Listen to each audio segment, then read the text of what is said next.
सभी पशुपालक भाइयों को, बहनों को लुहास यूनिवर्सिटी के विस्तार शिक्षा निदेशालय और सीएससी की ओर से राम राम नमस्कार। जैसा कि आप जानते हैं, हमारे इस ई चौपाल के कार्यक्रम का आज दूसरा एपिसोड श्रृंखला है और पहली श्रृंखला में हमने पशुओं को बार बार फिरने की समस्या के बारे में चर्चा की। कार्यक्रम की पहली कड़ी बहुत ही उत्साहजनक प्रतिक्रिया के साथ रही। इसके लिए आप सभी पशुपालकों का धन्यवाद। इस प्रोग्राम में हमने 23,000 लोगों तक पहुंच बनाई और बहुत से पशुपालकों की समस्या हमारे एक्सपर्ट ने समाधान भी बताए। और कुछ समस्याओं के समय के अभाव के कारण हम एक्सपर्ट जवाब नहीं दे पाए, जो इस विषय की अग्रिम कड़ी में देने का हम प्रयास करेंगे। पशुपालक भाइयों, आज की हमारी चर्चा पशुओं में बार बार अफारा आने की समस्या, कारण, निदान व रोकथाम को लेकर रहेगी। आपके सवाल हमारे फेसबुक पेज के लाइव वीडियो में कमेंट बॉक्स पर आप टाइप कर सकते हैं और समय रहते हमारे एक्सपर्ट इसका जवाब देंगे। आज की हमारी चर्चा में हमारे बीच एक्सपर्ट के रूप में मौजूद हैं doctor R S Bisla. Doctor R S Bisla Luhas के करनाल केंद्र के निदेशक हैं और वो न केवल हरियाणा के बल्कि उत्तरी भारत के मशहूर वैज्ञानिकों और शल्य चिकित्सकों में आते हैं। डॉक्टर साहब, आपका हमारे प्रोग्राम में स्वागत है। साथ ही हमारे दूसरे एक्सपर्ट हैं डॉक्टर धर्मवीर दहिया, निदेशक विस्तार शिक्षा, और इन्हीं के मार्गदर्शन में इस कार्यक्रम का आयोजन किया जा रहा है। डॉक्टर साहब, आपका भी स्वागत है।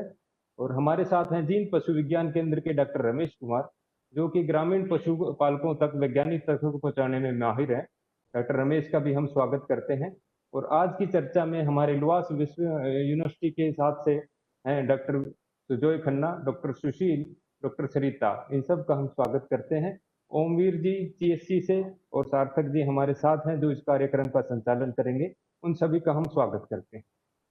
तो शुरुआत करते हैं आज की चर्चा में, जिसका शीर्षक है दुधारू पशुओं में बार बार अफारा आने की समस्या। तो डॉक्टर बिस्ला से हम सुनते हैं कि क्या है इस अफारे आने की बार बार समस्या के कारण और क्या ये समस्या है। डॉक्टर बिस्ला।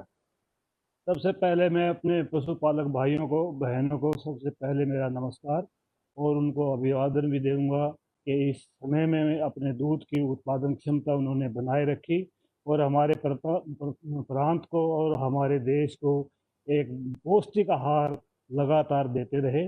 और इस सोच के पीछे जो आज की वार्ता है, इसमें हमारी टीम और हमारे directorate of extension education doctor Dharamvir Dahiya की एक बहुत साफ सुथरी और सुलझी हुई सोच का भी मैं बहुत बड़ा प्रशंसक हूँ। और हमारी एक टीम इस विषय में आपके ऊपर काम कर रही है और हमारे जो भी अब तक की यूनिवर्सिटी की रिसर्च है, शोध है, और जो देश विदेश में जो भी शोध चल रही है, उनका आप तक पहुंचाने का ये सबसे बढ़िया प्रयास है। हर साल हम रूबरू होते हैं, 20, 30, 40, 50 वार्ता हम करते हैं और उसका फायदा, ये इन वार्ताओं का फायदा क्या होता है कि पहले ज़माने में जैसे हम काम करते थे तो हमारे पास जो चिकित्सा के लिए पशु आते थे बहुत लेट आते थे, और बहुत लेट जब जानवर आएगा इलाज के लिए तो उसमें समस्या होती थी कि दवाई पे भी ज़्यादा खर्चा और पशु का भी ज़्यादा टाइम लगता था उसका उपचार होने में और उसको दोबारा उसी प्रोडक्शन या उसी हालत में आ। तो इन वार्ताओं का ये है कि अब मेरे हॉस्पिटल में मैं देखता हूँ कि हर पशुपालक को ये ज्ञान हो गया है कि किस समय पर कितना जल्दी आपने इस पशु को उपचार के लिए लेके जाना है और किस बीमारी का उपचार जिले के मुख्यालय पे संभव है या हॉस्पिटल में संभव है या किस उपचार बीमारी का उपचार के लिए हमें यूनिवर्सिटी में या दूसरे सेंटर में ले जाना है। तो ये एक बहुत ही बड़ा प्रयास और योगदान है इन वार्ताओं का, और इससे हमारे पशुपालकों पे आर्थिक बोझ भी कम पड़ेगा और हम दोबारा से हमारे वैल्यूएबल जानवर हैं उनको प्रोडक्शन में ला सकेंगे और किसान के लिए एक ये सबसे बड़ी सुविधा और सबसे बड़ा महत्वपूर्ण योगदान है। तो आज की वार्ता को शुरू करें कि पशुओं में बार बार अफारे की समस्या, और शुरुआत हम थोड़ा सा करेंगे पशुओं में अफारे की समस्या। सबसे पहले अफारे की समस्या पे थोड़ा सा ध्यान देंगे ताकि फिर हमारे बाद में समझ में आएगा कि बार बार अफारे की समस्या क्या होती है। तो हमारा पशु जैसे जानवर है वो हर्बीवोरस जिसको बोलते हैं, भी वो घास फूस और ये पत्तियां खाने वाला जानवर है। ज़्यादातर ऐसे जानवर जो हर्बीवोरस हैं उनमें गैस ज़्यादा बनती है, मीथेन गैस, और जो भी जैसे चारा खाएंगे उसी के हिसाब से पेट में गैस बनती है। और यदि यदि पुराने ज़माने में हम देखते थे कि जो हमारे पास फोडर अवेलेबल होता था, गवार है या चने का फोडर खिलाते थे, तो उसमें ज़्यादा गैस बनती थी और आजकल वो जो चारा है वो कुछ ही एरिया में सीमित रह गया है, जैसे महेंद्रगढ़ है, दादरी है, भिवानी, इस एरिया में थोड़ा सा चने का या ग्वार का प्रयोग करते हैं, दूसरे इलाकों में कम है। तो उस चारे में बहुत ही ज़्यादा गैस बनती थी, और उस गैस में हम देखते थे हर गांव में दो चार पशु दुधारू अक्यूट टिप्पणी से मर जाते थे, जिसमें अकस्मात मौत हो जाती थी। समझ में नहीं आता था, हमें तो पता होता था वे कैसे मर गए। तो उस हालत में क्या चारे का जो है प्रयोग, और जो दूसरे जैसे रवि के सीजन में ज़्यादा बरसीम एकदम ज़्यादा जानवर खा ले, एकदम नई नई बरसीम आई हो, तो उसमें भी ज़्यादा गैस बनती है।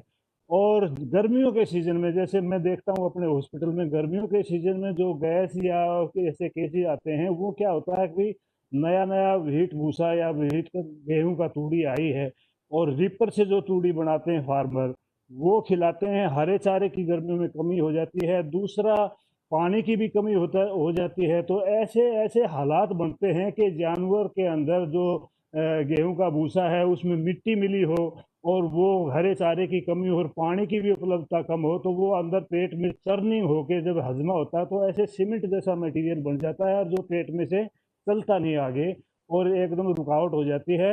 और जब पेट में रुकावट होगी, क्योंकि गैस निकलने के दो ही साधन होते हैं जानवरों में, एक जो हजमे का जो सारा सिस्टम होता है वो एक बंद पोटली होती है, मुंह से जानवर खाता है, और गोबर पीछे से का पूरा बंद एक पोटली होती है। और इसमें यदि गैस बन जाएगी तो जानवर को सांस लेने में भी दिक्कत आ जाएगी। तो यदि गैस निकलने के दो ही रास्ते हैं, या तो मुंह से निकलेगी या पीछे गोबर के रास्ते से। यदि मुंह के रास्ते से कोई रुकावट हो जाएगी तो भी गैस अक्यूट गैस बनने लग जाएगी, और यदि गोबर के पीछे से रास्ते में दिक्कत होगी तो भी गैस बनने लग जाएगी। तो गर्मी के सीजन में जहाँ पेट में रुकावट हो, आंतड़ियों में रुकावट हो, तो ऐसी अवस्था में गैस बनती है, वो गोबर ना चलने की वजह से, गोबर के जो जो हमारा सिस्टम है, हजमे का सिस्टम है, वो ना चलने की वजह से। और सर्दियों में जो गैस बनती है वो ज़्यादा जो हालांकि में पत्तेदार या फलीदार जो चारा होता है वो ज़्यादा खाने से उसमें गैस बनती है। ये तो है अक्यूट जो बीमारी है, अक्यूट ज़्यादा एक में अफारा बनने की समस्या है। और इसका घरेलू उपचार तो तुरंत आप घर में जो भी हजमे का चूर्ण या नमक या सरसों का तेल थोड़ा गुड़ में मिला के दे सकते हैं। लेकिन बहुत ज़्यादा अफारा हो जाए तो आप इन चीज़ों की तरफ ध्यान न दे के घर में जो भी कोई शार्प चीज़ हो, उसमें सबसे अच्छा औजार क्या होता है, दराती मानते हैं दराती। तो उसको गर्म करने में या साफ करने में ज़्यादा समय ना बिताएं, क्योंकि आपके पास सिर्फ ज़्यादा अफारा हो तो सिर्फ 2 ही मिनट का टाइम होता है। आप 2 मिनट में यदि गैस पेट में से निकाल दोगे तो जानवर का सांस वापस हो जाएगा। तो आपने तुरंत जानवर के उल्टे हाथ तरफ की तरफ जो पेट होता है, जो ऊपर की तरफ फूला हुआ है, उस पेट में दराती से सीधा, जिसमें दांतदार वाली दराती हो, उसमें सीधा पेट में आपने मारना है, और चमड़ी से फिर मांस के नीचे, फिर वो अंदर जो हजमे वाली जो रूमेन बोलते हैं उसमें चले जाएगा। और उसको दराती को थोड़ा सा घुमा दें, घुमाने से क्या होगा कि गैस निकल जाएगी, एकदम से जोर से धमाके से गैस निकलेगी, और जानवर का पेट एकदम नीचे चला जाएगा, और जानवर को सांस आना शुरू हो जाएगा। और फिर आप क्या करें कि दराती को निकाले नहीं, उसको उसी जगह पे रहने दें, और फिर जब भी संभव हो, जितना जल्दी हो सके, पशु चिकित्सालय में, अस्पताल में जाके अंदर पेट पे टाँके लगते हैं, फिर मांस में लगेंगे, फिर बाहर चमड़ी पे लगेंगे। अब यदि आप दराती को निकाल दोगे तो पेट जैसे ही नीचे चला जाएगा, उसमें से जो पानी, पेट में पानी है या कोई चारे के कण हैं, वो बाहर निकल के और चमड़ी और मांस के और पेट के बीच में से अंदर जाके और अंदर मवाद पैदा कर देंगे, और पेट को साथ जुड़ जाएगा पेट। और बाद में क्या होगा, पेट की सामान्य जो क्रिया नहीं आएगी, और जुड़ने के इधर उधर जुड़ने में इधर उधर जुड़ जाएगा, तो सामान्य क्रिया में दिक्कत आएगी, और अफारे की बार बार समस्या बाद में भी रहने लगेगी। तो ये अक्यूट टिम्पनी का इलाज है। यदि टिम्पनी थोड़ी थोड़ी हो तो घरेलू इलाज है, हिमालयन बत्तीसा है, मीठा सोडा है, हींग 10-20 ग्राम मिला के, और थोड़ा सा सरसों का तेल हर घर में होता ही है, वो चीज़ें मिला के गुड़ में मिला के, और सावधानी रहे कि पेड़ में मिला के दें। नाड़ देना भी इस अवस्था में दिक्कत रहती है, क्योंकि कई बार आप नाड़ देते हैं तो वो फेफड़े में चली जाती है, और वो निमोनिया भी हो जाता है। तो ये है अक्यूट टिम्पनी के कारण। और किस सीजन में होती है, गर्मी के सीजन में या सर्दियों में, रबी के सीजन में क्या खिलाने से होती है। तो ये चीज़ें हमने सावधानी से रखनी चाहिए। गर्मी के मौसम में हमें ये ध्यान रखना चाहिए कि हमारे जानवर की पानी की उपलब्धता अच्छी रहनी चाहिए, उसमें हम नमक का ज़रूर वो करें, और एकदम से नई तूड़ी जो है ना वो अपने चारे में ना मिलाएं, और धीरे धीरे करके कुछ पुरानी और कहीं थोड़ा बहुत कहीं से हरा चारा मिल जाए, या सरसों का तेल थोड़ा थोड़ा करके ऐड करते रहें ताकि उसका सामान्य क्रिया पेट में बनी रहे। अब हमारा मेन मुख्य जो है आज का टॉपिक है, वो बार बार अफारे की समस्या है जानवरों में, और खासकर दुधारू पशुओं में और खासकर भैंसों में ये समस्या होती है। क्योंकि गाय जो है ना वो तो बड़ा सोच समझ कर बड़ा अच्छा संतुलन से चारा खाती है। यदि उसमें कोई भी लोहे की कोई नुकीली चीज होगी उसके मुंह में आ जाएगी तो वो नहीं निकलेगी, वो निकाल देगी। ये क्रॉस ब्रेड की गाय तो खा लेती हैं, लेकिन बैफलो जो है, भैंस जिसको बोलते हैं, हमारा जो गोल्ड है, हरियाणा का जो प्राइड है, तो उसकी क्या दिक्कत क्या है कि वो वोरेशियस फीडर है, एकदम से ज़्यादा खाती है क्योंकि दुधारू ज़्यादा है। और एक जानवर ऐसा जो 20 किलो दूध रोज़ाना बना दे, इससे बड़ी मशीन और दुनिया में इसे परफेक्ट मशीन कोई नहीं हो सकती कि इतना सा चारा खा के और 20 किलो दूध दे दे। तो ऐसे जानवर को, वैल्यूएबल जानवर को बचाना हमारा मेन मकसद मकसद है। और इसमें अफारे की समस्या, बार बार अफारे की समस्या बहुत सालों से है, और बहुत सालों को हमें लग गया इसको समझने में। पहले हम पुराने ज़माने में हम सुनते थे अपने दादाओं से, भाई ऐसे ऐसे भैंस धीरे धीरे अफारा आया और धीरे धीरे वो सिकुड़ कर धीरे धीरे 2-3 महीने में मर गई। उसका कोई इलाज किसी डॉक्टर को नहीं मिला, हमने दुनिया भर का इलाज करवाया। लेकिन ये समस्याएं जब हमारी विश्वविद्यालय में, हमारे डिपार्टमेंट में जो आई, आज से 30 साल पहले की मैं बात करूं, तो हमारे विश्वविद्यालय में एक क्रांति थी और एक एक बहुत बड़ा हमारे पास चैलेंज था। और जो हमारे पुराने बुजुर्ग और वैज्ञानिक जो साइंटिस्ट थे, उनको समझने में और इन चीज़ों को स्टैंडर्डाइज करने में बहुत ही मेहनत उन लोगों ने की है। क्योंकि ये समस्या पहले, सबसे पहले डायग्नोज की, और फिर उसको एक्सरे, कैसे एक्सरे करके कैसे उसको कंफर्म किया, उसको स्टैंडर्डाइज करने में, उसके एक्सरे स्टैंडर्डाइज करने में, उसको एक्सरे मशीनें बाहर से लाने में, कितनी कैपेसिटी की एक्सरे मशीनें लानी हैं, इसमें हमारे वैज्ञानिकों का बहुत बड़ा योगदान है। और हमारी यूनिवर्सिटी का भी जो है ना बहुत बड़ा योगदान है, क्योंकि इतना किसान के प्रति हम हमेशा से वचनबद्ध रहे हैं कि किसान के लिए हम प्रतिबद्ध रहें। तो धीरे धीरे टाइम होता गया, डेवलपमेंट होती गई, और हमने डायग्नोज कर लिया कि बार बार अफारे की समस्या कोई लोहे की चीज नुकीली खाने से जानवरों में होती है, खासकर भैंसों में। क्योंकि भैंसों में जो चारे वाली नलकी है, जो सीधा मुंह से जाके और पेट में खुलती है, जो ही कोई नुकीली चीज या कोई जो भारी चीज है वो नीचे पेट के एक हिस्से, जिसको हम रेटिकुलम बोलते हैं, उसमें चली जाती है। और रेटिकुलम का जो हिस्सा होता है वो जैसे हनी कॉम्ब, शहद का जो छत्ता होता है, उसमें छोटे छोटे पॉकेट होते हैं और उसके अंदर फिक्स होती है। जब वो हजमे के लिए, जब वो सिकुड़ता है पेट, तो वो छोटी छोटी नुकीली चीजें वो पेट के एक हिस्से को नुकसान करने लग जाती हैं, उसमें छेद करने जाता है, उसके इंजरी करने लग जाती हैं, और उसमें से साथ में बीमारी के कीटाणु, मवाद करने वाले कीटाणु उसमें से निकल के और छाती और पेट के बीच में एक जो पर्दा होता है उस पर लगने लग जाती है, और पर्दे को धीरे धीरे कमजोर कर देते हैं। और पर्दा धीरे धीरे कमजोर होके उसके साथ मवाद के पॉकेट बन के और पॉकेट से बन जाते हैं। और जब भी जानवर के पीछे पेट में ज्यादा प्रेशर होता है, या तो गाभण पशु में जब बड़ा बच्चा बड़ा होता है, या जानवर एकदम बैठ जाए या ज्यादा चारा खा के गिर जाए, तो एकदम पेट का प्रेशर ज्यादा होएगा। पेट का प्रेशर ज्यादा होते ही पर्दा पहले ही कमजोर होता है, और ऊपर से धड़ाम से जानवर गिर गया या बच्चे का प्रेशर बढ़ गया, तो पेट का एक हिस्सा जिसको रेटिकुलम कहते हैं वो डायफ्राम में से, पर्दे में से निकल के आगे छाती में चला जाता है। और जो ही वो छाती में चला जाएगा, वो फेफड़े के साथ चिपक जाएगा या दिल के साथ चिपक जाएगा। वो सीधे हाथ की तरफ निकल गया पर्दे में से तो सीधे हाथ की तरफ चिपक जाएगा, और उल्टे हाथ की तरफ छाती में चला गया उल्टे हाथ की चिपक जाएगा। और जानवर का क्या होएगा कि धीरे धीरे उसमें अफारा रहने लग जाएगा, धीरे धीरे खाना पीना कम कर देगा, दूध भी धीरे धीरे कम हो जाएगा, और धीरे धीरे जानवर सिकुड़ने लग जाएगा। थोड़ा बहुत आपको समझ आएगी कि मेरा जानवर थोड़ा सा सुस्त है, खाना पीना कम कर दिया है, आप दवाई भी देंगे हजमा उतारने वाली, या कोई टिक्का इंजेक्शन, डॉक्टर को बुला के दवाई भी दिलवा देंगे। एक बार लगेगा कि जानवर ठीक हो गया, जो ही उसके पेट की गैस कम हो जाएगी वो एक बार लगेगा कि बिल्कुल ठीक हो गया।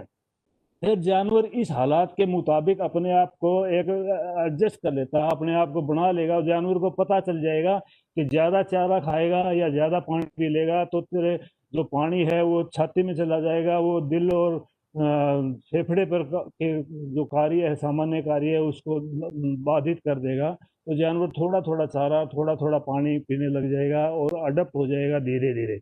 तो इसका इलाज बस यही है कि इसका इलाज सिर्फ ऑपरेशन ही है। तो जानवर को, हम सभी पशुपालक भाइयों को यही अपनी हर वार्ता में यही कहते हैं कि जब भी आपको ये ऐसे लक्षण दिखाई दें, या आपके ज़रूरी नहीं है आपके अड़ोस पड़ोस में भाई बहन कोई रिश्तेदार, जब भी ऐसी कोई लक्षण आपको बताए कि हमारी भैंस में भाई इस तरह की समस्या है कि कभी अफारा आ गया, कभी लगता है ठीक होगी, और वो ज्ञापन है या उसके ताज़ा बयाने की हिस्ट्री है और कुछ दिन ठीक रहती है, तो ऐसे लक्षण समझो कि उसमें पेट का पर्दा फट गया है कोई लोहे की नुकीली चीज़ से। तो आप उसका ज़्यादा समय ना बिता के तुरंत हमारे विश्वविद्यालय के जो एक्सपर्ट उनसे आपके मिलें, उनसे टाइम लेके, और उनसे इसका इलाज सिर्फ ऑपरेशन से ही हो सकता है।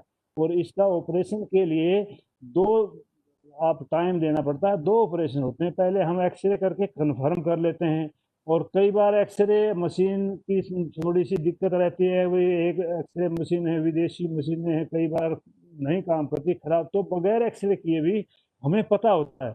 हम जांच करके यूं बता देते हैं कि उस स्टेथोस्कोप से या लंग या हार्ट से जांच करके हमें पता चल जाता है कि इसमें पर्दे की बीमारी है। तो बगैर एक्सरे किए भी हम ऑपरेशन करके उस बीमारी को पहले पेट में से सारा चारा निकाल देते हैं। और कोई लोहे की चीज़, हमें पता होता है कि भाई लोहे की चीज़ कहाँ होगी, वो एक ही जगह है, वहाँ से लोहे की चीज़ निकाल देते हैं। बहुत सारे किसान भाइयों की क्वेरी यही रहती है कि अब मशीन तो काम नहीं कर रही जी, आप बगैर एक्सरे जांच करे ऑपरेशन की सलाह दे रहे हैं, तो आप ये इतना बड़ा रिस्क क्यों लेते हैं? इतना रिस्क की बात नहीं होती, हमारा एक्सपीरियंस है, तजुर्बा है। यदि जानवर का पर्दा भी नहीं फटा और उसमें चारे की समस्या, उसमें हजमे की समस्या है, तो भी पेट का ऑपरेशन करके सफाई करके उसमें दवाइयाँ डाल दें तो भी जानवर ठीक हो जाता है। उसमें ये कोई रिस्की ऑपरेशन नहीं है, ज़्यादा खर्चीला भी ऑपरेशन नहीं है। इसमें ज़्यादातर दवाइयाँ जो इस बड़े बड़े ऑपरेशन की हैं, हम खुद अपने उस बजट से देते हैं, किसान भाई से बहुत थोड़ी सी दवाई कोई जो है वो मंगवाते हैं, बाकी जितना भी फ्लूइड है, टाँके हैं, बेहोशी की दवाई है, सब हमारे हॉस्पिटल से ही देते हैं। तो पहले पेट का ऑपरेशन करा के फिर उसमें से नुकीली चीज़ निकाल के फिर अगले दिन उसको तैयार करते हैं, ग्लूकोज दे के, दवाइयाँ दे के, दर्द वाली दवाइयाँ दे के, उसका खून की जाँच करके हम देख लेते हैं कि भई ये ऑपरेशन के लायक नहीं है, लायक है या बर्दाश्त ऑपरेशन को कर लेगी, तो उसके लिए हम तैयारी करते हैं। फिर अगले दिन दूसरा ऑपरेशन करते हैं जो जो थोड़ा-सा रिस्की रहता है, उसमें ऑक्सीजन के द्वारा हम छाती को खोल के, छाती को या पेट को खोल के, जो भी उसका उल्टा, जानवर को उल्टा करके, वो बहुत सारी टेक्निक हैं जो हमारे पुराने बुजुर्गों ने स्टैंडर्डाइज़ की हैं। एनेस्थीसिया बिल्कुल बेहोश करके जानवरों को, पहले ज़माने में इतनी बेहोशी की दवाइयाँ नहीं मिलती थी, आजकल बहुत ही सेफ बेहोशी की दवाइयाँ हैं, और बहुत सारी चीज़ें ये स्टैंडर्डाइज़ होगी बिल्कुल ठीक-ठाक, इसमें कोई भी यदि जानवर में और कोई कॉम्प्लिकेशन नहीं है, तो ये ऑपरेशन बहुत ही सफल ऑपरेशन है। पहले इनमें कामयाबी ऑपरेशन में कम होती थी क्योंकि लोग बहुत ही लेट लेके आते थे। लेकिन अब हमारी जो है डायरेक्टरेट ऑफ एक्सटेंशन है, जो जो साइंटिस्ट हमारे काम कर रहे हैं, वो लगातार इन्हीं चीज़ों का प्रचार करते हैं कि भाई जानवर को तुरंत आप लेके जाओ, और तुरंत यदि लेके जाओगे तो इस ऑपरेशन में बचने के 95% चांसेस होते हैं। इसमें हम जानवर को उल्टा करके और उसका ऑपरेशन पेट खोल के उसमें फिर पर्दे में से सारा जो पेट छाती में चला गया पेट का एक हिस्सा, उसको वापस जाके फिर पर्दे की सिलाई करते हैं। फिर सारा मांस और पेट की सिलाई करके और जानवर को ठीक-ठाक कर देते हैं बिल्कुल। इसमें बहुत सारे किसान भाइयों 1-2% अभी भी हम देखते हैं कि एक ऑपरेशन करवा के जैसे पेट का ऑपरेशन करवा लिया और उसमें कोई नुकीली चीज़ वो हम निकाल देते हैं, चारा भी निकाल देते हैं। फिर किसान भाई को लगता है कि अगला ऑपरेशन करवाने की ज़रूरत नहीं है, मैं क्यों रुकूँ 1-2 दिन? शायद डॉक्टर कोई तजुर्बा करते हैं या एक्सपेरिमेंट करते हैं।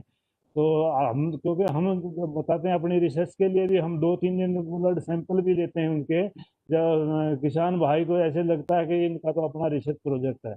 और ऐसे किसान फिर हमें बगैर बताए, बगैर नोटिस किए जानवर को अपने हॉस्पिटल से ले जाते हैं, और 2 महीने बाद, महीने बाद फिर वही समस्या हो जाती है, फिर वो आके रिपोर्ट करते हैं, फिर बताते भी नहीं कि ये पहले ऑपरेशन किया था, वो कोई कोई पहचान ले हमारा कर्मचारी, तब बताते हैं कि ये तो बहुत पहले भी आया था। फिर हम ऑपरेशन की तैयारी करते हैं, फिर देखते हैं उसमें निशान भी है पेट का, फिर उसको बताते हैं कि ऐसा नहीं है, इस बीमारी का इलाज दोनों ऑपरेशन यदि कराने हैं तभी संभव है, तभी वैल्यूएबल जानवर है। और ज्यादातर ये बीमारी की खासियत ये है कि ये बहुत अच्छी क्वालिटी के जानवर में ये बीमारी ज्यादा होती है। जो बहुत ज्यादा दुधारू पशु होता है उसमें ही जानवर में ये बीमारी होती है, और इसलिए सरकार ने ये काफी इसके ऊपर ध्यान और बजट भी दिया, और हमारे साइंटिस्टों को हरिओम अवार्ड भी इसके ऊपर मिला, जो इसकी टेक्निक हमने निकाली। क्योंकि दुनिया में बहुत सारे यूनिवर्सिटीज हैं जहाँ ये इतने बड़े बड़े ऑपरेशन नहीं करते, वो जानवरों को दूसरे पर्पस के लिए करते हैं इतना बड़ा ऑपरेशन। तो ये हमारी हिंदू मान्यता लगा लो, चाहे हमारे अपने देश की इकोनॉमी या हमारे हरियाणा की बैफलो की इकोनॉमी है, जो इतना इतना ऑपरेशन का खर्चा सरकार करती है, यूनिवर्सिटी अपने आप लेती है, और किसान भाई को थोड़े से खर्चे में बढ़िया उसका जानवर का इलाज करके हम ये सुविधा उपलब्ध करवाते हैं। तो इसमें किसान भाइयों की बहुत सारी क्वेरीज भी हैं, और उन क्वेरीज का जो जो जिनके सवाल हैं, प्रश्न हैं, हम आप पूरी तरह से आगे कोशिश करेंगे कि हर किसान भाई की समस्या को सोल्व करेंगे। और आगे वाले टाइम में भी जैसे जैसे हमारी यूनिवर्सिटी की वो प्लानिंग होगी, तो हर सप्ताह आपको बढ़िया से बढ़िया जानकारी, और दुनिया में देश विदेश में जितने भी रिसर्च हैं जानवरों से संबंधित, आपकी आय बढ़ाने के लिए, आपके जानवर का उत्पादन क्षमता बढ़ाने के लिए, और आपके चारे की बढ़िया गुणवत्ता बढ़ाने के लिए, और चारा और दूध की एफिशिएंसी बढ़िया करने के लिए ये समय समय पर आपको जानकारी देते रहेंगे। धन्यवाद। कोई और क्वेरीज वगैरह हैं तो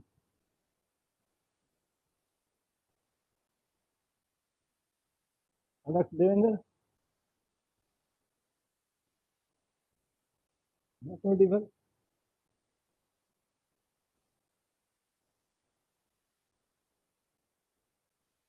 देवेंद्र, आपका माइक म्यूट है, माइक हाँ हाँ हाँ, म्यूट कर लीजिए।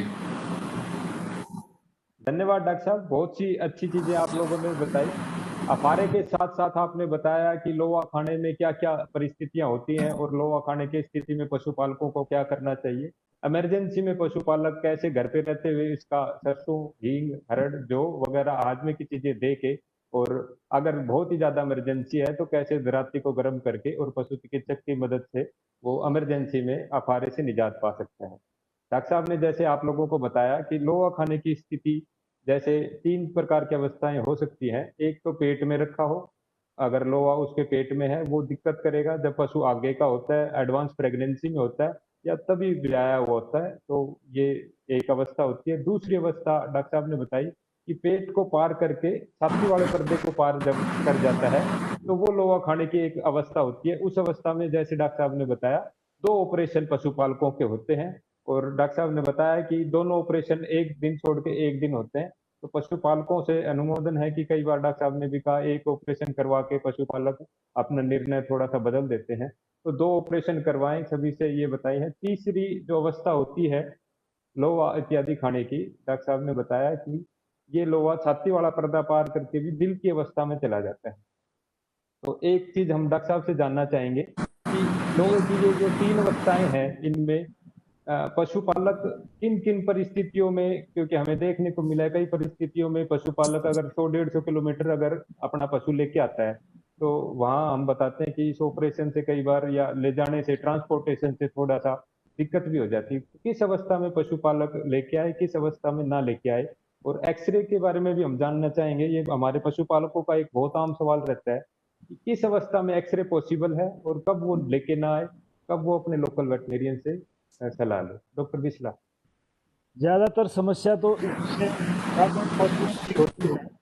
तो गाभिन पशुओं में हम इस ऑपरेशन की सलाह देते हैं कि भाई 8 महीने से पहले पहले यदि गाभिन पशु है तो उसका ऑपरेशन हम सफलतापूर्वक बड़ी सावधानी से कर लेते हैं एनेस्थीसिया मैनेज करके। और यदि ज़्यादा एडवांस प्रेगनेंसी में है, 8 साढ़े 8 महीने का है, तो उस अवस्था में ऑपरेशन करना थोड़ा सा रिस्की रहता है, एक्सरे करना भी थोड़ा सा रिस्की रहता है। तो 1-2 महीना जानवर हम फार्मर को यही एडवाइज करते हैं कि वो पशु को ना लाके हमें सीधे मिल लें, हम उनको थोड़ा सा तरीका समझाएंगे। और भाई आप थोड़ा सा अफारा उतारने की जो ही अफारा की समस्या हो जाए तो अफारा उतारने की दवाइयाँ दो, थोड़ा थोड़ा चारा, थोड़ा थोड़ा पानी, और कुछ ऐसा चारा जिससे ज़्यादा गैस ना बने, और थोड़ा सा सरसों का तेल या उसका तारपीन का तेल या हींग वगैरह ये मिला के थोड़ा थोड़ा हजमे का थोड़ा थोड़ा दे के आप 1-2 महीने निकाल सकते हैं, ताकि जानवर एक ब्याने के बाद फिर वो एक ऐसे कंफर्टेबल सिचुएशन में हो जाता है, ब्याने के बाद उसका ऑपरेशन ठीक से हो जाता है।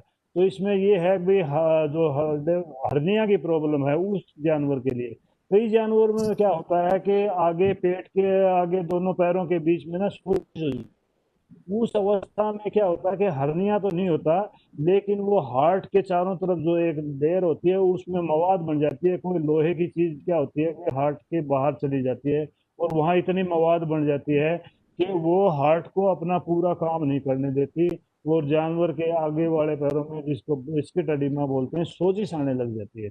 उस जानवर का भी बहुत सारा इलाज बहुत संभव नहीं है, लेकिन हम कोशिश करते हैं कि उसमें ना एक मोटी नलकी लगा कर उसमें ट्यूब फिट कर देते हैं, और वो मवाद हार्ट के बाहर वाली झिल्ली में, हार्ट और हार्ट के बाहर वाली जो सतह होती है उसके बीच में, और मवाद हम उसके नलकी से निकाल देते हैं और उसमें दवाई भी डाल देते हैं। तो कोई कोई चीज तो हो जो दम खा के या उस मोटी नलकी में से निकल जाए, वो जानवर की किस्मत या उस किसान भाई की किस्मत होती है। उसका परफेक्ट 100% तो नहीं कह सकते, लेकिन 20-30% जानवर वो रिकवर भी हो जाते हैं, ठीक हो जाते हैं। तो ऐसे जानवरों में ऐसे आप पहले सलाह करके डॉक्टर से मिल के आप तभी लेके आएं। और एक्सरे की ऐसे जानवरों में जिद ना करें, क्योंकि एक्सरे के लिए जो ही गिराते हैं जानवर कोलैप्स हो जाता है, क्योंकि ऑलरेडी पहले ही हार्ट के चारों तरफ उसमें मवाद बनी है, हार्ट पहले ही काम नहीं करता, और ऊपर से एकदम से गिराएंगे तो वो ब्रस्ट भी हो जाता है और सडनली जानवर कोलैप्स भी हो जाता है। तो दोनों अवस्थाओं में 8 महीने से प्रेग्नेंट ज़्यादा हो, बाद में प्रेगनेंसी 8 महीने से ज़्यादा हो, तो भी आप जानवर को सीधा ट्रांसपोर्ट ना करें, पहले मिलें डॉक्टर से। और जब ब्रिस्किट एडिमा हो तो भी आप एकदम से ना लेके आएं, और डॉक्टर से मिलें, उससे बातचीत करें। हमारे टेलीफोन लाइनें भी हैं और वो उस पर भी आपको सलाह दे सकते हैं। तो ये 2 अवस्थाएं हैं, इनमें आप डॉक्टर से सलाह करके आप फायदा उठा सकते हैं। धन्यवाद डॉक्टर साहब। डॉक्टर साहब ने बताया कि किस अवस्था में आपको अगर छाती दोनों अगले पैरों के बीच में अगर छाती के बीच में सोजिश है, तो आप लोग पहले पशु चिकित्सक और वेटनरी यूनिवर्सिटी के जो साइंटिस्ट हैं उनसे एक बार सलाह करें, उसके बाद ही पशु को लेके आएं, क्योंकि पशु को लाने ले जाने का खर्चा बहुत ज्यादा रहता है पशुपालक के लिए, इसलिए ध्यान रखें। एक चीज और बहुत डॉक्टर साहब ने अच्छी बताई, कई बार हमने देखा है हमारी क्लिनिक्स में पशुपालक जिद करता है कि एक्सरे तो कर दो, एक्सरे कर दो।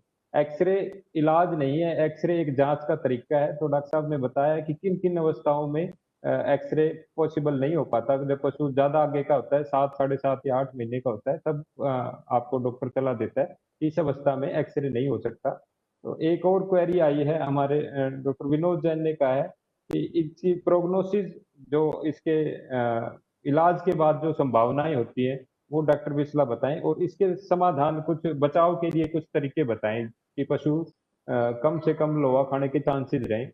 डॉक्टर हाँ बिस्ला से रिक्वेस्ट है, हाँ प्रोग्नोसिस एंड प्रिवेंशन। हाँ, डॉक्टर जैन का बहुत ही बढ़िया सवाल है, ये पशुपालकों के लिए भी बहुत बढ़िया जानकारी है। इसके बचाव का सबसे बढ़िया तरीका तो ये है कि एक ट्रायल हमने लगाया भी था कि जानवरों को ना एक लोहे वो चुंबक, जो गोल चुंबक होता है, वो जानवरों को खिला के रखते हैं। वो कुछ जो ऑर्गेनाइज फार्म है उनमें ये प्रैक्टिस भी है, और हमने भी अपने यहाँ एक जानवर को 1 साल तक हमने एक लोहे का एक चुंबक खिला के रखा, लेकिन उसको हमने कोई नुकीली चीज फीड तो नहीं की, लेकिन उसमें इस तरह के कोई लक्षण दिखाई नहीं दिए। तो वो लोहे की कोई चुंबक आप खिला सकते हैं जानवर को, और ऑर्गेनाइज फार्म में भी दे देते हैं।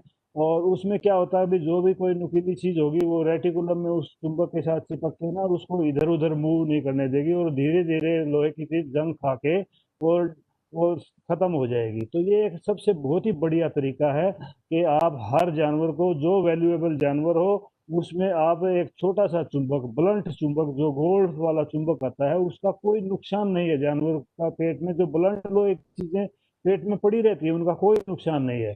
उसका ये सबसे बड़ा फायदा रहता है कि वो नुकीली चीज़ों को इधर उधर नहीं होने देगा। जब नुकीली चीज़ अंदर पर्दे में चली जाएगी, कई बार नुकीली चीज़ ना कोहनी के साथ से निकल जाती है, वो मवाद होके निकल जाती है, तो उस अवस्था में जानवर बच भी जाता है कि आगे हार्ट में ना जाए या छाती में ना जाए। तो वो सबसे बढ़िया तरीका होता है। दूसरा, इसकी ऑपरेशन के बाद की संभावनाएं, तो ऑपरेशन के बाद की संभावना, यदि ज़्यादा फ्रेश केस है और केस है, विद इन ए मंथ यदि ऑपरेशन हो गया, तो इसमें कोई दिक्कत नहीं है। ज़्यादा दिक्कत समस्या तभी होती है जब जानवर का पेट अंदर रेटिकुलम गया तो उसके वो फेफड़े के साथ जुड़ गया, वो डायफ्राम के साथ, पर्दे के साथ जुड़ गया, या हार्ट के साथ जुड़ गया, फिर उसको तोड़ तोड़ के, वो एडिशन तोड़ के हम वापस लाते हैं, तो उसमें छोटी मोटी कॉम्प्लिकेशन हो जाती हैं। ज़्यादा एडिशन हो जाते हैं तो कॉम्प्लिकेशन हो जाते हैं। दूसरी कॉम्प्लिकेशन जमींदार भाई खुद ही कर देते हैं। भाई जब भी अफारा होता है ना, तो वो पेट में सुई मार के उसमें तारपीन का तेल या कोई ना कोई चीज ऐसे अफारा उतारने के लिए पेट में डाल देते हैं। ये कभी भी नहीं करना चाहिए, क्योंकि जब सुई मारते हैं गैस निकलती है, तब तो वो गैस सुई का मुंह पेट के अंदर होता है, और जो ही आप दवाई दुई उसमें डालने लगोगे ना, छोटी सुई थी, तब फिर पेट की मूवमेंट आ जाएगी। जो दवाई डालोगे वो पेट और मांस के बीच में चली जाएगी, और वो वहाँ पे इतने सीवियर एडिशन हो जाते हैं और उसमें मवाद हो जाती है, और पेट, सारा पेट ना उसके दूसरी परत के साथ जुड़ जाता है। जो दवाई हम डालना चाहते हैं पेट में, वो पेट में ना डल के पेट से बाहर रह जाती है, या उसका कोई छोटा सा भी कण बाहर रह जाएगा तो भी एडिशन हो जाते हैं। तो ऐसी अवस्था में ज़्यादा कॉम्प्लिकेशन हो जाती हैं, जिसको हम बोलते हैं पेरिटोनाइटिस या पेरिटोनियल एडिशन। ये इस तरह की समस्याएं यदि हो जाएं, तो उसमें जानवर को दोबारा उसी अवस्था में लाना या उसको बचा पाना थोड़ा सा मुश्किल होता है।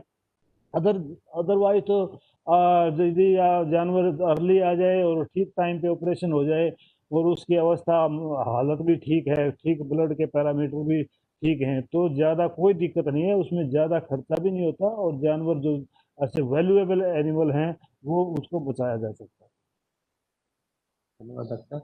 डॉक्टर साहब ने बताया कि कैसे हम लोहे आदि पदार्थ को पशुओं को खाने से बचा सकते हैं। एक शुरुआत में डॉक्टर साहब ने बात बताई थी कि गाय और भैंस में थोड़ा सा खाने में, चरने में फर्क है। ये केसेस भैंसों में ज्यादा देखने को मिलते हैं, और भैंसों को विशेषकर डॉक्टर साहब ने एक चीज भी बताई कि लोहे का चुंबक जो है, पशु चिकित्सक के सलाह से आप लोग उसको खिला सकते हैं, जो लोहे को रोक लेगा। दूसरी एक सामान्य सी बात मैं एक जोड़ना चाहूंगा डॉक्टर साहब की बात में, कि आमतौर पर ये देखा गया है जी, लोहे के टुकड़े आते हैं वो हमारे तूड़े से ज्यादा आते हैं। तो तूड़ा हमेशा एक आदत बनाए कि हमेशा छाल के और मोटा मोटा सा एक बार छान के अपने पशुओं को डालें। और तूड़े वाले जो कमरे में आप ये छोटे से नट बोल्ट सुई इत्यादि इनको दूर रखें, अपने स्टोर से सारी चीजें आप दूर दूर रखें। और जैसा कि इलाज के बारे में, संभावनाओं के बारे में डॉक्टर साहब ने बताया कि संभावनाएं अच्छी होती हैं बशर्ते आप टाइमली उनका इलाज करवा लें। तो ये इलाज अगर टाइमली हो जाएगा तो संभावनाएं अच्छी हैं, लेकिन पशुपालक कई बार अपने नहीं समय पे ध्यान नहीं देता। एक और सवाल आया है हमारा प्रवीण जी का, कि ऑपरेशन के जस्ट बाद पशुओं को क्या खाना खिलाना चाहिए, चाहे वो किसी भी प्रकार का ऑपरेशन हो। एक बार डॉक्टर विश्वा से जानना चाहेंगे, ऑपरेशन के जस्ट बाद क्या खाना खिलाना चाहिए। ऑपरेशन के जस्ट बाद तो धीरे धीरे जो हल्का सा, पहले तो लिक्विड डाइट ही देते हैं, अभी फिर थोड़ा थोड़ा हल्का चारा ना, ग्रीन फोडर, थोड़ा थोड़ा, जैसे बरसीन का सीजन है तो थोड़ी थोड़ी बरसीन, थोड़ा थोड़ा करके धीरे धीरे आपने चारा बढ़ाना है। ज़्यादातर समस्या क्या होती है कि हम ऑपरेशन करके 1 घंटे बाद दोबारा जानवर को देखने जाते हैं, और आजकल एनेस्थीसिया इतने बढ़िया हैं कि जानवर ऑपरेशन के घंटे बाद खड़ा हो जाता है। 2 घंटे बाद जब जाके देखते हैं तो फार्मर उसको अपनी गाड़ी में चढ़ा के, और वो देखते हैं कि वो तो आधे रास्ते चला गया, फोन करके देखते हैं। तो इतना बड़ा ऑपरेशन है, किसान भाई को जब भी इस ऑपरेशन के लिए लाए ना, तो वो एक दिमाग में बना के लेके आए कि हमने 1 या 2 दिन वहाँ रखना है। तो मैंने करनाल में तो इस तरह की सुविधा कर रखी है कि हरे चारे की उपलब्धता हर पूरा साल हमने थोड़ा सा एक एरिया फोडर का, जो किसान भाइयों के लिए फोडर के लिए यूनिवर्सिटी ने, एचएयू ने हमें दे रखा है कि उसमें हम कहते हैं फार्मर को, अभी इसमें से आप ग्रीन फोडर निकालो, उसमें हम बरसीन भी लगा देते हैं, उसमें दूसरे सीजनल फोडर भी अभी, अब इसको थोड़ा बहुत फोडर फ्री ऑफ कॉस्ट किसान भाई खुद ही काट के लाता है, वो भी धोखा भी लगा रहा है, उसमें काट के खुद भी दे देता है, चाहे आप 2 दिन 10 दिन रख सकते हैं जानवर को। तो एकदम से इतनी हाबड़ ताबड़ ना मचाए कि ऑपरेशन के तुरंत बाद ही कहने लग जाता है किसान भाई कि अब कब ले जाऊं जी। क्योंकि ज़्यादा समस्या किसान को क्या होती है, आजकल सभी किसान है वे, उनके रहने की समस्या बड़ी भारी है। अभी कंफर्टेबल रहने की समस्या नहीं है, अब हमारे एचयू में भी नहीं है, करनाल में भी नहीं है, किसानों के लिए अच्छी बढ़िया सुविधा नहीं है कि मच्छरों की दिक्कत है उनको, उसकी मैस की भी दिक्कत है।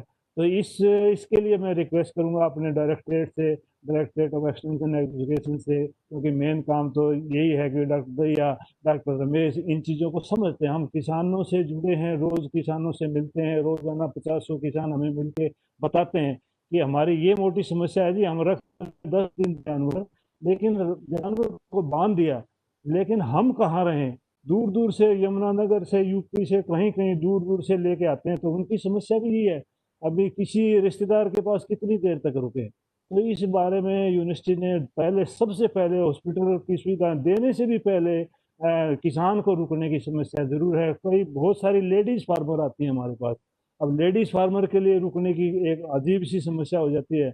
अभी लेडी फार्मर के एक प्रोटेक्शन भी चाहिए उनको, और फिर उसको रुकने के लिए भी समस्या।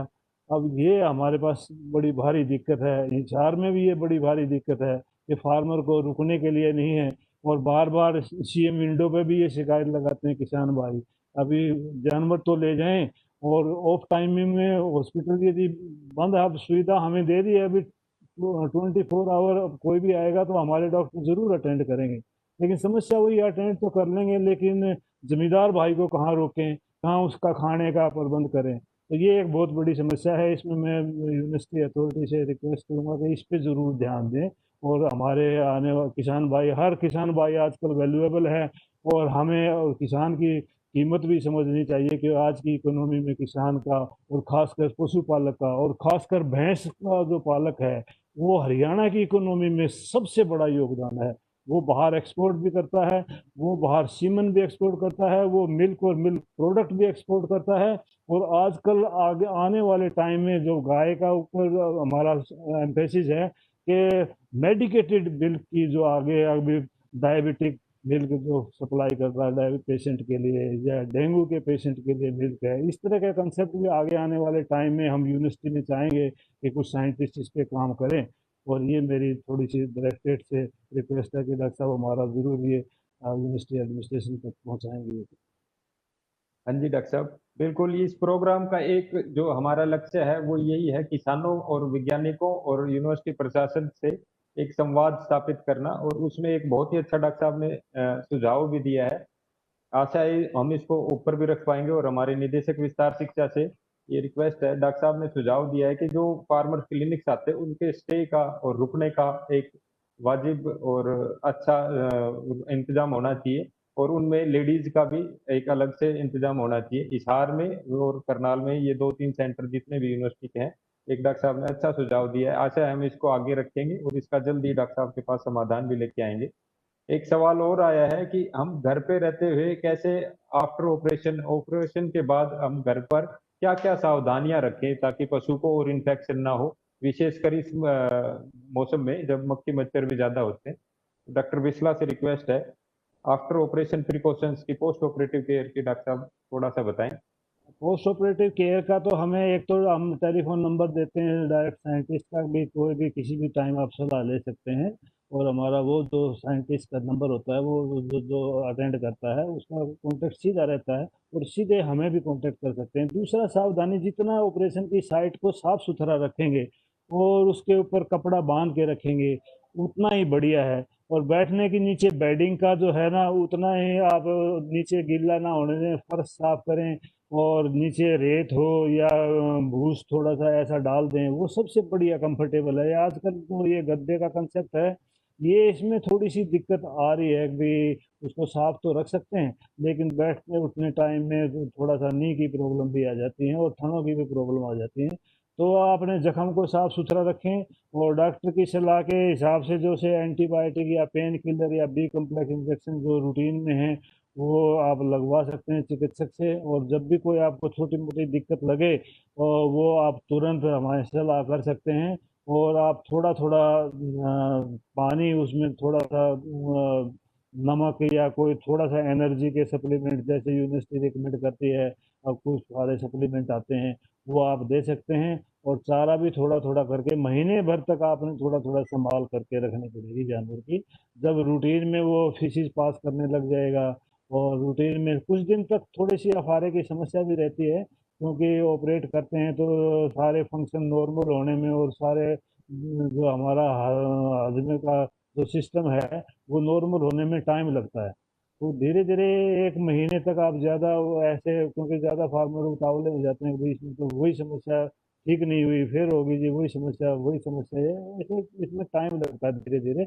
तो आप महीने तक आप ये चीज़ें सावधानी रखें, थोड़ा चारा थोड़ा पानी उसमें साल्ट मिनरल मिक्सचर और थोड़ा सा एनर्जी सप्लीमेंट हमारे पास एनर्जी के लिए ज़्यादातर गुड़ ही होता है, तो थोड़ा बहुत गुड़ मिला सकते हैं। ज़्यादा ऐसा ना करें अभी एकदम से जानवर को हमने बहुत एनर्जी देनी है, ज़्यादा गुड़ खिला दिया उसमें और समस्या कीटोसिस की हो जाती है। ज़्यादा कई फार्मर घी खिला देते हैं तो उनमें भी दिक्कत हो जाती है। जो लिमिटेड चीज़ें हैं और वो हमारे न्यूट्रिशन वाले साइंटिस्ट भी बताते रहते हैं भी ये चीज़ें कैसे जो इजीली हजम होने वाली चीज़ें हैं वो धीरे धीरे उनको भी फॉलो करें। कुछ हम समझाते भी हैं, अभी आपने चारा पानी धीरे धीरे बढ़ाना है, एकदम से नहीं बढ़ाना है।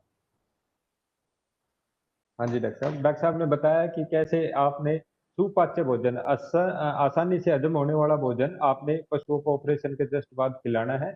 और मेन आपने घाव का सूखा रखना है और मक्खी मच्छरों से फ्री रखना है और साफ रखना है। ये चीजें आपने करनी है। एक सवाल आया है हमारा खाने पीने से संबंधित है।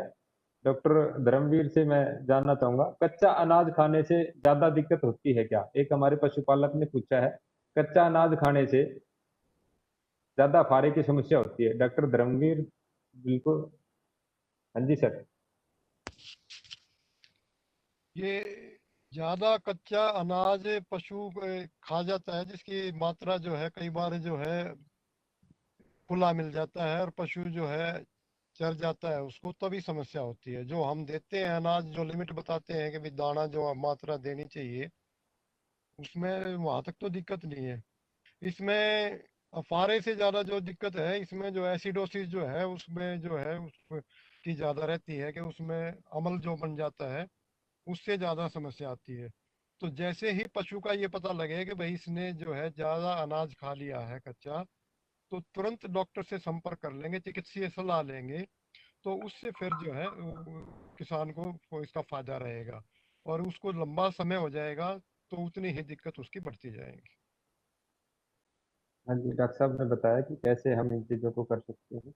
एक सवाल की जगह हम सुझाव कहेंगे। डॉक्टर विनोद जैन का एक सुझाव आया है कि एक लोहे आदि चीजें खाने में एक बहुत ही महत्वपूर्ण कारण डॉक्टर साहब ने बताया है, पाइका जिसको हम कहते हैं मिट्टी या अखाद्य पदार्थ खाना एक फॉरेन बॉडी या लोहा आदि पदार्थ खाने का एक महत्वपूर्ण कारण है। तो इसके बारे में भी बताया जाए।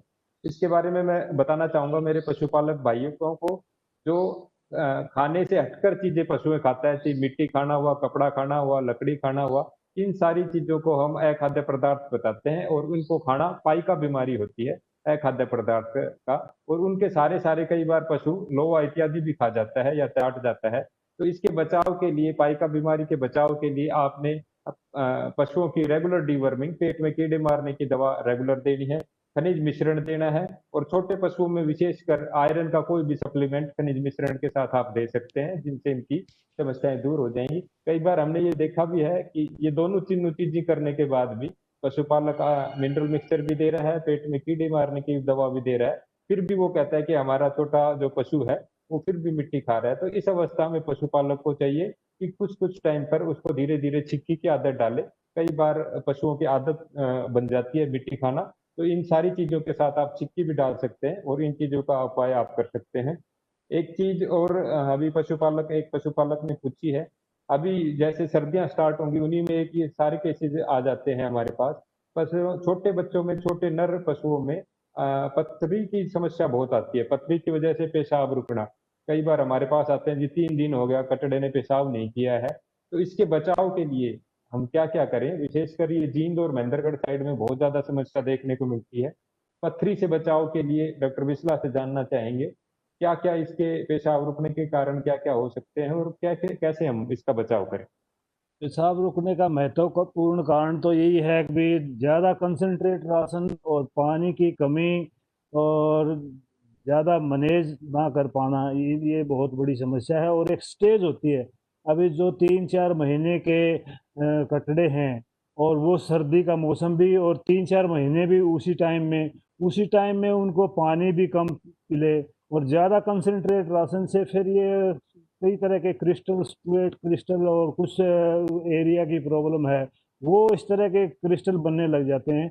तो जब भी फार्मर को ये नोटिस करना चाहिए कि जब भी उनका कटड़ा या छोटा कटड़ा है, उसमें यदि पेशाब की समस्या है, जोर लगा रहा है, तो तुरंत तुरंत वो उसके पेशाब का जो रास्ता है उसकी सिकाई करके मालिश के, उसमें जो है सैंडी टाइप के वो बन जाते हैं, वो तो टूट जाते हैं, सैंडी टाइप होते हैं, मसाज करने से या उसको गर्म पानी से सिकाई करने से निकल जाते हैं। एक स्टूएट टाइप के क्रिस्टल हैं जो दानेदार बन जाते हैं, हार्ड क्रिस्टल हैं। उनके बचाव का तो पोटासियम नौसादर वगैरह एडवाइज करते हैं, और उसके बढ़िया रिजल्ट हैं। आप एक 5-6 ग्राम उसमें ऐड डाल सकते हैं, अमोनियम नाइट्रेट, और ये कलमी सोरा और नौसादर जिसको बोलते हैं ना, वो 5-5, 4-4 ग्राम हफ्ते में 2 बार या 3 बार दे सकते हैं। और ज़्यादातर हेल्दी जो काफ हैं, जो कंसनट्रेट राशन ज़्यादा खिलाते हैं, वो भैंस के साथ ही लगा देते हैं उसको जल्दी बुल बनाने के लिए।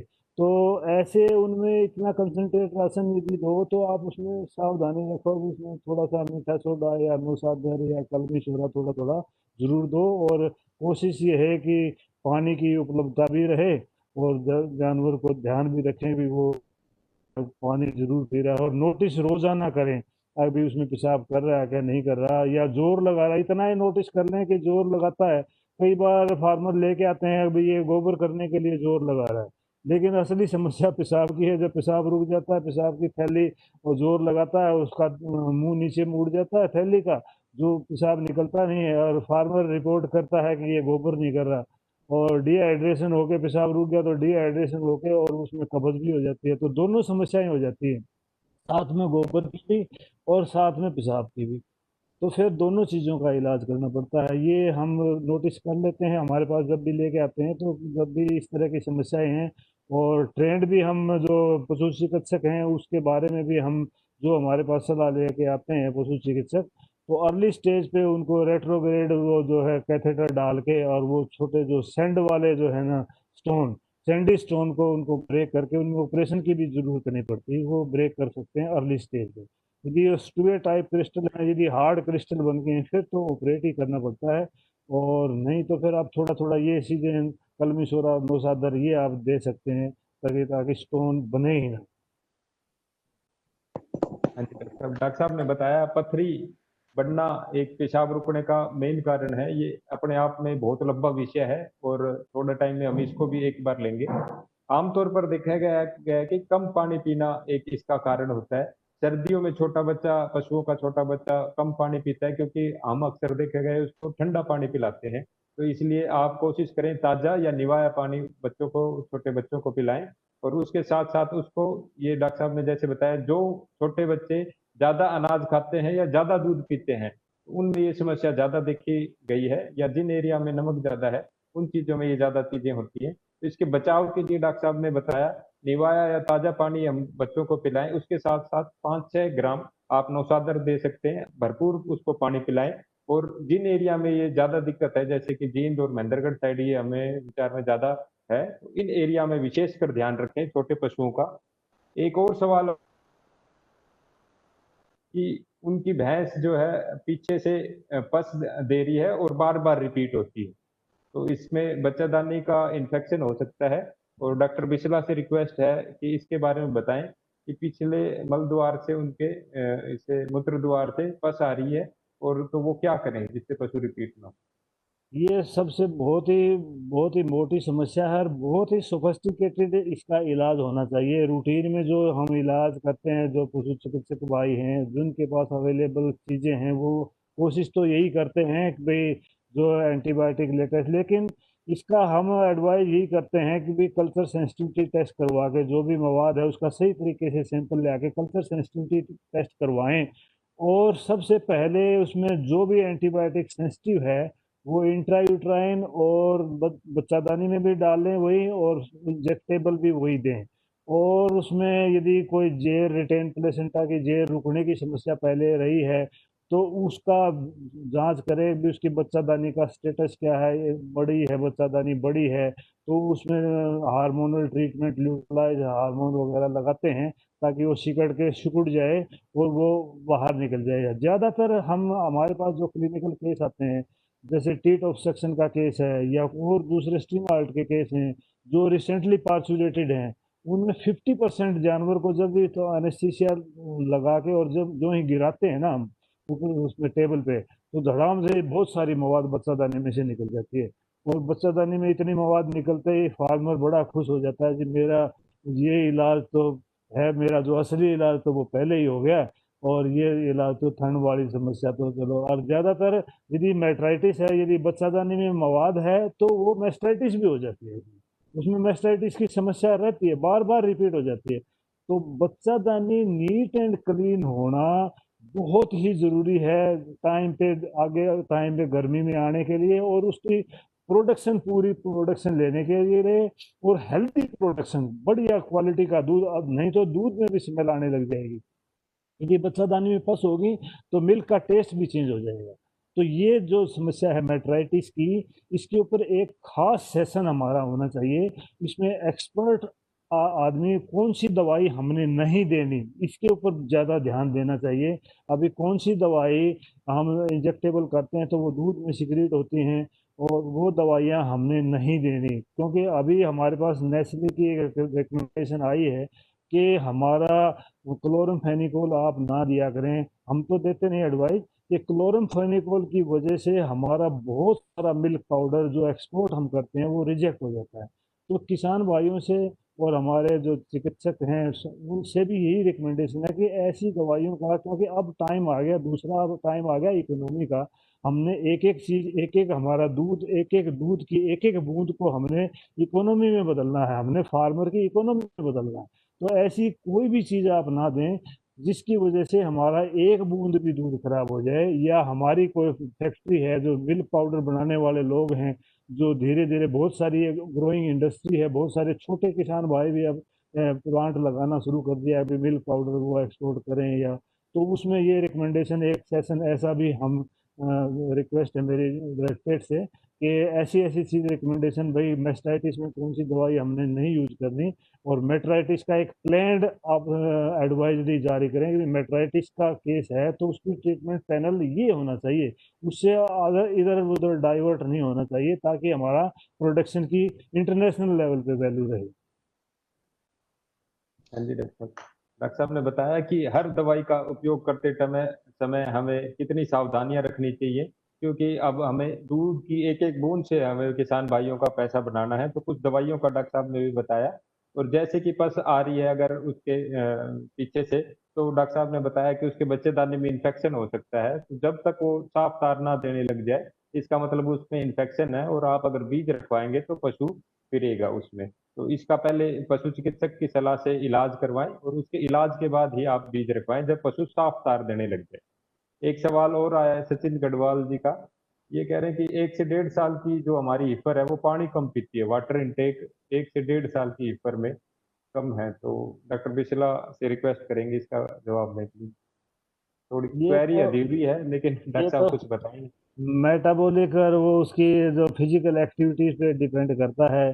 कई जानवरों की ऐसा है कि जैसे हमने कैमल में देखा है कि उसकी किडनी की बनावट ऐसी होती है, कोर्टेक्स का इतनी थिक कोर्टेक्स होती है कि वो वाटर रिटेंशन इतनी ज़्यादा कर लेती है बॉडी में तो थोड़ा सा वही पानी पी के वो घना सा काम कर लेते हैं। वो एक उसका अडेप्टेशन सिस्टम भी हो सकता है अपनी हीफर का। अदरवाइज नहीं तो उसकी जैसे जैसे उसकी दूध की क्षमता जैसे प्रोडक्शन में वो आएगी तो हो सकता है धीरे धीरे उसका वाटर इनटेक भी बढ़ जाए। और बाकी उसके राशन पे भी डिपेंड करता है, यदि आप राशन ऐसा हरा राशन उसमें पानी की उपलब्धता वो पूरी कर देता होगा, और नहीं तो आपको थोड़ा सा मिनरल मिक्सर या साल्ट वगैरह ऐड करके देखें, इससे थोड़ा सा हो सकता है भी पानी की उसमें उपलब्धता और पानी की इनटेक बढ़ जाएगी। हाँ जी, जैसा डॉक्टर साहब ने बताया कि ये पानी का इंटेक जो है, पानी का पीना पशुओं का कई कारणों के ऊपर डिपेंड करता है। अगर पशु नॉर्मल है, स्वस्थ है और कम पानी पी रहा है तो इसमें हो सकता है कई और हमारा पशुओं का खान पान और कई और चीजें भी संबंधित हो सकती है। कैसे हम उसको रख रहे हैं, कैसे हवादार जगह पे रख रहे हैं, कम हवादार जगह पे रख रहे हैं, या मौसम पे, कई चीजों पे ये निर्भर करता है। तो पशु का स्वास्थ्य, उसका खान पान और हम कैसे शेड में रख रहे हैं, कैसे रख रहे हैं, इन चीजों पे ये डिपेंड करता है। एंड अभी एक छोटी सी चीज और मैं डॉक्टर बिस्ला से जानना चाहूंगा। कई बार हमारे पास सवाल आते हैं कि पशु के यहाँ पर चोट लग गई है, यहाँ पर चोट लग गई है, फ्रैक्चर के जो हड्डी टूटने के केसेस हैं, कुछ अवस्थाओं में इलाज पॉसिबल है, कुछ अवस्थाओं में इलाज पॉसिबल नहीं होता, तो हमारे साइंटिस्ट रेस्ट रिकमेंड करते हैं। तो मैं डॉक्टर साहब से जानना चाहूंगा कि किन अवस्थाओं में पशुपालक वहीं पर इलाज करवाएं, या किन अवस्थाओं में विश्वविद्यालय पशु लेके आए, या किन अवस्थाओं में पहले साइंटिस्ट से सलाह ले यूनिवर्सिटी में, या फिर पशु को लेके आए डॉक्टर बिस्मिल। तो बहुत सारे ऐसी कंडीशन हैं, ऐसी चोट हैं जिनमें एडवाइज नहीं करना, फार्मर को हम एडवाइज भी नहीं करते कि ट्रांसपोर्ट ना करें, और ट्रांसपोर्ट करें तो कैसे करें। जैसे हिप का फ्रैक्चर है या पेल्विस का फ्रैक्चर है, तो ऐसे जानवर को ट्रांसपोर्ट करना बहुत डेंजरस होता है, क्योंकि उसको चढ़ाएंगे उतारेंगे और उसका कोई इलाज भी ऐसा कारगर इलाज भी नहीं है इंस्टीट्यूट में। जो छोटी सी भी समस्या होगी उसको हम बड़ी समस्या में कन्वर्ट करते हैं। ये पेल्विस का फ्रैक्चर है, दोनों टांगें फट गई है, फर्श पे स्मूथ फर्श पे, ज़्यादातर इसमें फर्श पे दोनों तरफ टांगें फैल जाएं तो उसमें पेल्विक सिम्फाइसिस का रप्चर हो जाता है। तो उसमें पर रेक्टल एग्जामिन करके चिकित्सक डायग्नोज भी कर सकता है, अभी इसमें कोई क्रिप्टेटिंग साउंड नहीं है और उसके बीच में गैप आ गया तो पेल्विक सिम्फाइसिस का फ्रैक्चर है। ऐसे केसेस में ट्रांसपोर्ट करने की कोई सुविधा फायदा नहीं होता, और जानवर को नीचे रेट कर काफी, और उसकी साइड पलटते रहो। और जैसे हिप वाला फ्रैक्चर है, कोई हिप का फ्रैक्चर है, उसमें भी ट्रांसपोर्टेशन का कोई फायदा नहीं है। उसमें ब्लिस्टर वगैरह लगा के जो इन्फ्लेमेटरी कंडीशन डेवलप करके और उसमें इमोबिलाइज कर देता है यदि जानवर, और जानवर यदि खड़ा होने लग गया, थोड़ा थोड़ा भी टेढ़ा मेढ़ा चलने लग गया, वो तो भी वो जानवर धीरे धीरे कामयाब हो जाएगा। तो ऐसी कंडीशन में चारा कम दो, जानवर को कब्ज ना होने दो, और साइड टाइम टू टाइम पलटते रहो, तो ये सबसे बड़ी है। दूसरे फ्रैक्चर जो मैनेजेबल हैं, जो लिम्ब के बड़े फ्रैक्चर हैं, नीचे वाले पैरों के मेटाकार्पल या मेटाटार्सल या उसके टीबिया का फ्रैक्चर है, इस तरह के फ्रैक्चर जो जानवर का वजन यदि 150-200 किलो है तब तक मैनेजेबल है। और उनको भी यदि आपने ट्रांसपोर्ट करना है तो ऐसे जानवर को कभी भी, जैसे फ्रैक्चर हो गया, लकटी टांग को आप गाड़ी में चढ़ा के ले आए, तो जो फ्रैक्चर एंड है हड्डी के, वो साइड में से जो नर्व जाती हैं, जो ब्लड वेसल जाती है, उनको भी काट देते हैं। यदि हड्डी जुड़ भी जाएगी तब भी लिम्ब का फंक्शन नॉर्मल नहीं होगा। तो जो भी आपने ट्रांसपोर्ट करना है जानवर, फ्रैक्चर्ड जानवर ट्रांसपोर्ट करना है, जो ही जहां भी साइड पे फ्रैक्चर हो गया किसी भी फील्ड में या किसी के फार्म पे, तो जानवर को तुरंत आप कोशिश करो कि वो उठे ना, उसको वहीं दबा लो। और फिर जो भी अवेलेबल हैं, फटियां हैं या कोई कपड़ा है या कुछ भी है, तो उसके चारों तरफ आप पैर के बांध दो, और बांध के, और जानवर को थोड़ा पानी चारा बेशक बिल्कुल ना दो, 3-4 दिन चारे में कोई दिक्कत नहीं होती, और ताकि कब्ज भी ना हो, ताकि उसको अफारा भी ना हो। फिर उस जानवर को एनेस्थीसिया लगा के और फिर ट्रांसपोर्ट करो। वो ट्रांसपोर्टेशन की गाड़ियां भी जो इजीली उसको ट्रांसपोर्ट कर सकें, ताकि मुंह लिम्ब जो फ्रैक्चर्ड लिम्ब है उसकी ज़्यादा इमोबिलाइजेशन करके, जो नर्व एंडिंग हैं, जो नर्व सप्लाई करती हैं, जो ब्लड वेसल सप्लाई करती हैं, यदि उनको भी आप रप्चर कर दोगे तो फिर ट्रांसपोर्टेशन का कोई फ़ायदा नहीं, वो एक कॉम्प्लिकेशन से आप बड़ी कॉम्प्लिकेशन पैदा कर देते हैं। तो फ्रैक्चर्ड जो एनिमल हैं इसके ऊपर भी एक हम सेशन करेंगे भी कौन सा लिम्ब के फ्रैक्चर हैं, उनमें कौन सी टेक्निक वायबल हैं। बहुत सारी टेक्निक हम यहाँ पे करते हैं। आजकल फाइबर के भी प्लास कास्ट आए हुए हैं, वो भी हम बड़े कामयाब हैं। हम नेलिंग, छोटे काफ में नेलिंग भी, के नेलिंग भी, पिनिंग भी, ट्रांसवर्स फिक्सेशन भी करते हैं। तो बहुत सारी चीज़ें अवेलेबल हैं, लेकिन वो एक लिमिटेशन है भाई, वो 200-300 केजी बॉडी वेट तक ही कामयाब हैं चीज़ें। बाकी बहुत सारे वैल्यूएबल इम्प्लांट भी हैं। टाइटेनियम के इम्प्लांट हैं, टाइटेनियम की नेल भी हैं, टाइटेनियम के प्लेट भी, बोन प्लेट भी हैं, लेकिन उनकी कॉस्ट इतनी ज़्यादा है कि वो अवेलेबल नहीं है। भी जानवर की मान लिया 50-50, 60-60 हज़ार रुपये की नेल या पिन हो और या प्लेटिंग हो, तो वो एडवाइजेबल नहीं होता। बहुत वैल्यूएबल एनिमल है या बहुत बड़ा कोई ऐसा जानवर है ब्रीडिंग के लिए, या कोई स्टेलियन है, कोई इस तरह के केसेस में तो अफोर्ड कर लेता है फार्मर। बाकी तो अफोर्डेबल नहीं है ये चीज़ें। बाकी तो सिंपली है कि हमारा हॉर्न प्लेट पे भी काम हुआ है। बाकी बहुत सारे फ्रैक्चर में भी काम हुआ है। धन्यवाद। हाँ जी डॉक्टर साहब, एक सुझाव के साथ आज का समय हो गया। एक सुझाव डॉक्टर विनोद जैन, हमारे जो वैज्ञानिक हैं, वरिष्ठ वैज्ञानिक, उन्होंने एक सुझाव दिया है कि तूड़े को जो है हम चुंबक से एक बार स्क्रीन करके या उसमें मोटा मोटा सा एक चुंबक मार के हम लोहे इत्यादि पदार्थ को निकाल सकते हैं। और अब हमारा प्रोग्राम का समय हो गया है। अब मैं अंतिम में डॉक्टर धर्मवीर दहिया, हमारे निदेशक विस्तार शिक्षा से रिक्वेस्ट करूंगा कि प्लीज हमारे एक्सपर्ट ने जो इतनी अच्छी अच्छी बातें बहुत सीमित समय में बताई है, तो डॉक्टर साहब आए और प्लीज हमारे एक्सपर्ट का धन्यवाद करें। डॉक्टर बिस्ला ने आज बहुत ही विस्तार पूर्वक जो अपना विषय रखा है, उसके लिए मैं डायरेक्टरेट की तरफ से डॉक्टर बिस्ला का जो है धन्यवाद करना चाहूँगा। उन्होंने न केवल अपना व्याख्यान जो है विस्तार से दिया है, बल्कि उन्होंने किसानों की समस्याओं को जो वो रोजाना के रोजमर्रा के जो इलाज के दौरान महसूस करते हैं और समझते हैं, उन बातों को भी विश्वविद्यालय प्रशासन के सामने रखने का प्रयास किया है। और हम कोशिश करेंगे कि हमारे पशुपालक भाइयों को, हमारे किसान भाइयों को, जो हमारे जो देश का जो है आज जो हालात थे कोरोना जैसे मामले में, कोविड में, जिन्होंने हमारे खाद्यान्न को जो हमारे गोदाम भरे रखे, जो हमारे दूध का पैदावार लगातार हमारे जो लोगों को मिलता रहा, उसमें बहुत भारी भरकम योगदान रहा। उन लोगों की सुविधा के लिए जो भी हम कर पाए, वो जो है कोशिश करके उनको सुविधा उपलब्ध कराने की पूरी कोशिश करेंगे, ये मैं आश्वासन देता हूँ। और मैं डॉक्टर रमेश का भी धन्यवाद करता हूँ ये ज्वाइन करने के लिए, और डॉक्टर जो हमारे सुजॉय और देवेंद्र जो इस प्रोग्राम को जो बहुत ही बढ़िया तरीके से जो आगे लेके जा रहे हैं, इनको अभी मैं बहुत बहुत धन्यवाद करता हूँ। और आगे हम इसमें कोशिश करेंगे कि ज़्यादा से ज़्यादा सुधार करें, और जिन भाइयों के प्रश्न हम इसमें नहीं ले पाते हैं, कोशिश करेंगे कि उनके जवाब भी जो है हम उसी दिन जो है फेसबुक के माध्यम से उनको दें। धन्यवाद सभी का। इसमें डॉक्टर साहब धन्यवाद एक डॉक्टर छोटा साहब। सा जो हाँ जो जी। थ्रेसिंग वाली इंडस्ट्रीज है ना, हम जैसे थ्रेसर हैं या व्हीट भूसा बनाते हैं, उनमें कोई ऐसी हम सजेस्ट कर सकते हैं भी कोई मैग्नेटिक इम्प्लांट लगा दें कि वो वहीं पे ही उसको मिक्स ना होने दें, वहीं कोई चुंबक, कोई नुकीली चीज़ों को वहीं कैप्चर कर लें। तो इस तरह का इंडस्ट्री में कोई सुझाव दे सकते हैं हम अपनी रिकमेंडेशन अपने डायरेक्टरेट के थ्रू, जो आगे वाइबल हो तो वो तो आगे आगे इंडस्ट्री जी को डॉक्टर भी। साहब, बहुत ही अच्छा सुझाव है कि जब कूड़ा बढ़ता है उसी टाइम ही अगर हम इसको लोहे इत्यादि को, क्योंकि कई बार कूड़े के मशीन से, थ्रेसर वगैरह से बहुत सारी बार ये देखा गया है नट बोल्ट वगैरह आ जाते हैं, तो इस सुझाव पे भी हम विस्तार शिक्षा निदेशालय अमल करेगा और कहीं ना कहीं कोशिश करेंगे ये बात आगे तक पहुंच पाए। डॉक्टर इसके साथ ही मैं जैसा डॉक्टर धर्मवीर ने बताया, कुछ हमारे भाई रह गए सवाल क्वेरी, उनका हम फेसबुक में रिप्लाई के माध्यम से आपको जवाब जरूर पहुंचाने की कोशिश करेंगे। इसी के साथ ही आज का समय हो गया है और अभी मैं, मेरे जितने भी साथी हैं, एक्सपर्ट हैं, सीनियर्स हैं, गुरुजन हैं, उन सभी को आज के लिए हम धन्यवाद करते हैं विस्तार शिक्षा निदेशालय और सीएससी की तरफ से। सीएससी के जितने भी ऑफिसर साहिबान हमारे पास आए उनका भी धन्यवाद करते हैं टेक्निकल सहयोग के लिए। इसके साथ ही हम कार्यक्रम का समापन करते हैं और अगले गुरुवार को फिर अलग विषय के साथ और अगले वैज्ञानिक के साथ हम मिलेंगे।